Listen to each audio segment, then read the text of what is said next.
చేయాలంటే 70,000 రూపాయలు ఖర్చు పెట్టి మేము చేసినాం. ఆ విధంగా కోటాను కోట్ల రూపాయలు అవినీతి సొమ్ముగా దానాదత్తం చేసినాం. మేము స్పెషల్ ఫ్లైట్లో తిరిగిన దానికి 600 కోట్లు ఖర్చు పెట్టినాం మా అన్న కోసం. అదేవిధంగా మేము 6 కిలోమీటర్ల హెలికాప్టర్లకు పోవాలన్నా కూడా 425 కోట్ల సుమారు ఉన్నాయి. ఏదైతే హెలికాప్టర్లు ఉన్నాయో మేము ఆ గాలి మోటార్లకు వినియోగించినామని మొగోడిగా చెప్పినామయ్యా. మీరు చెప్పగలుగుతారా? ఎగ్ పప్పులు తిన్నాం 150 కోట్లకు. మీరు చెప్పండి, మీరు ఎంత ఖర్చు పెట్టారో చెప్పండి. మైనింగ్లు చేసే వాళ్ళకు ఫ్రీగా ఇచ్చినాం. చెప్పండి, మీరు బయటకు వచ్చి ఇసుకలు అక్రమంగా చేసుకోండి, ఇష్ట ప్రకారం సంపాదించుకోండి అని చెప్పినాం మా పార్టీ వాళ్ళకు. మీరు చెప్పండి బయటకు వచ్చి. ఎవడు చెప్తాడు చెప్పండి? రే నైనా ఆయన ఎందుకు వచ్చినాడు? మేము అధికారంలో ఉన్నప్పుడు కల్తీ మద్యం తయారు చేసేటువంటి వాళ్ళను, సైంటిస్టులను తీసుకొని వచ్చి కల్తీ మద్యం తయారు చేసి బయటకు వదిలినాం మేము అధికారంలో ఉన్నప్పుడు. ఇప్పుడు ఎందుకు వచ్చి రాజధాని ప్రాంతంలో తిరుగుతున్నాడు? 5 సంవత్సరాల పాటు మా అన్న అదే రాజధాని సమీపంలో ఉండేటువంటి ఇంట్లో కూర్చొనే పాలన సాగించినాం. మరి చంద్రబాబు నాయుడు దేనికి పోవాల్సి వచ్చింది? నిన్న ఆ పొలాల్లోకి ఆ బిల్గేట్స్ దొరుకుని దేనికి పోయినాడు? అంటే అరటికాయలు ఏమన్నా ఎక్స్పోర్ట్ చేద్దామనేటువంటి మంచి సంకల్పంతో పోయినాడా?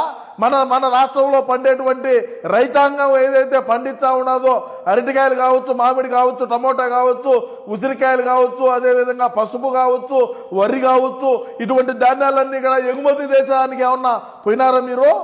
ఎవడికి ఎగుమతి? మీరు ప్రపంచ దేశాలకు ఎగుమతి చేస్తే మన రాష్ట్రంలో ఉండేటువంటి వాళ్ళు ఏమి దీన్ని బతకాలా? ఏంది ఇది? ఏం మామూలు విషయమా? ప్రజలారా ఒకసారి ఆలోచన చేయండి. మీరు ఇక్కడ ఎర్రసదనం తోలుకో, డబ్బులు వచ్చాయి. మైనింగ్ ఏదైనా బయట దేశాలకు పంపి, డబ్బులు వచ్చాయి. ఇంకేమన్నా రేషన్ బియ్యాన్ని బయట దేశాలకు పంపిండి, డబ్బులు వచ్చాయి. గంజాయిని ఎక్స్పోర్ట్ చేయి, డబ్బు వచ్చాది. ఇటువంటి ఆలోచన విధానంతో మనం ముందుకు పోవాలా. అంతేగాని ఈ బిల్గేట్స్ని తీసుకొని వచ్చి అంటి తోటల్లో తిరిగి బిల్గేట్స్ని తీసుకొని వచ్చి రైతులు ఏ విధంగా అత్యాధునికంగా ఆధునికంగా ఉండేటువంటి ఈ ఏదైతే పరికరాలు ఉన్నాయో వాటితో ఏ విధంగా వ్యవసాయం చేస్తున్నారు, డ్రోన్తో ఏ విధంగా ముందు కొడుతున్నారు, ఈ అమరావతి ఇక్కడ క్యాపిటల్, మళ్ళా ఇక్కడ వ్యవసాయ భూములు ఉన్నాయి, ఈ విధంగా రోడ్లు వేసాం, ఈ విధంగా కథ ఉన్నదని ఎవడికి కావాలా? ఏం అవసరమో? ఎంత ఖర్చు పెట్టినారు మీరు నిన్న? దాన్ని చెప్పండి. ఆయన ఏ నీళ్ళతో కడుక్కున్నాడో కూడా చెప్పండి. సుధాకర్ బాబుకి అవసరం అంట. ఏంది ప్రజలారా ఇది? మంచి ఎర్రచందన స్మగ్లర్లని బయటికి తీసుకొని వచ్చినాడు. అధికారంలోకి వచ్చానే చరిత్ర మాది.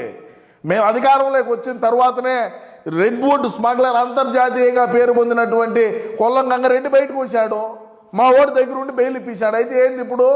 చంద్రబాబు నాయుడు గారిని